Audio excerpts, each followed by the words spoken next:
Yang menjadi ayat perenungan kita pada pagi hari ini terambil di dalam kitab Para Rasul 5 ayat 12 hingga 16.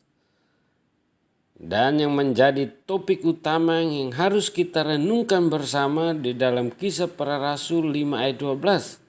Demikian firman Tuhan, dan oleh rasul-rasul diadakan banyak tanda dan mujizat di antara banyak orang. Semua orang percaya selalu berkumpul di serambi Salomo dalam persekutuan yang erat. Jadi saudara-saudaraku yang dikasihi Tuhan, ayat firman Tuhan ini mengajarkan kita, saudara dan saya, bahwa mujizat adalah sebuah kata yang sangat menarik untuk dibahas. Mengapa? Karena semua orang menginginkan mujizat dalam hidupnya. Banyak orang datang menghadiri KKR atau kebaktian-kebaktian dengan harapan beroleh mujizat, disembuhkan dari sakit penyakit, diberkati dan dipulihkan rumah tangganya, dan sebagainya. Tetapi tidak sedikit orang yang justru bersikap apatis, acuh tak acuh, masa bodoh dan tidak peduli.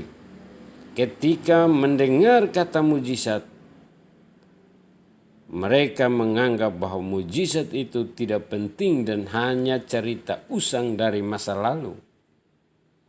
Saudara-saudaraku yang dikasihi Tuhan, dalam mengikut Kristus kita harus memiliki motivasi yang benar. Jangan sampai kita mencari Tuhan semata-mata demi mendapatkan mujizat. Ketika banyak orang berbondong-bondong mengikuti Dia, berkatalah Yesus, "Sesungguhnya kamu mencari aku bukan karena kamu telah melihat tanda-tanda, melainkan karena kamu telah makan roti itu dan kamu kenyang." Mereka bukan rindu mengenal pribadi Tuhan lebih dekat, tetapi mereka menginginkan sesuatu dari Tuhan. Oleh karena itu, fokus utama kita haruslah pribadi Tuhan, sumber segala mujizat itu. Kalau kita percaya kepada Tuhan dengan sungguh-sungguh, mencari Dia, mujizat pasti kita dapatkan. Karena ketika kita menerima Kristus sebagai Tuhan dan Juru Selamat, kita telah menerima paket keselamatan komplit yang mencakup juga tanda-tanda dan mujizat. Artinya saudara-saudara, mujizat bukanlah sesuatu yang tak mungkin kita dapatkan, melainkan menjadi bagian hidup kita. Tetapi perlu kita pahami dan dimengerti bahwa Tuhan tidak pernah membuat mujizat yang menurut agenda kita atau seperti yang kita mau, melainkan sesuai dengan kehendak dan rencananya.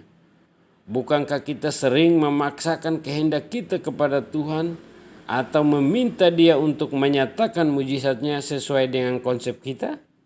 Kalau kita hidup benar sesuai dengan kehendak Tuhan, maka tanda-tanda penyertaan Tuhan dan mujizatnya akan kita rasakan setiap hari. Tidak perlu kita mengejar mujizat, sebab mujizat Tuhan selalu tersedia bagi orang-orang benar.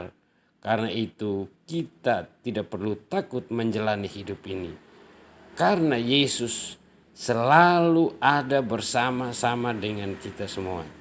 Amin.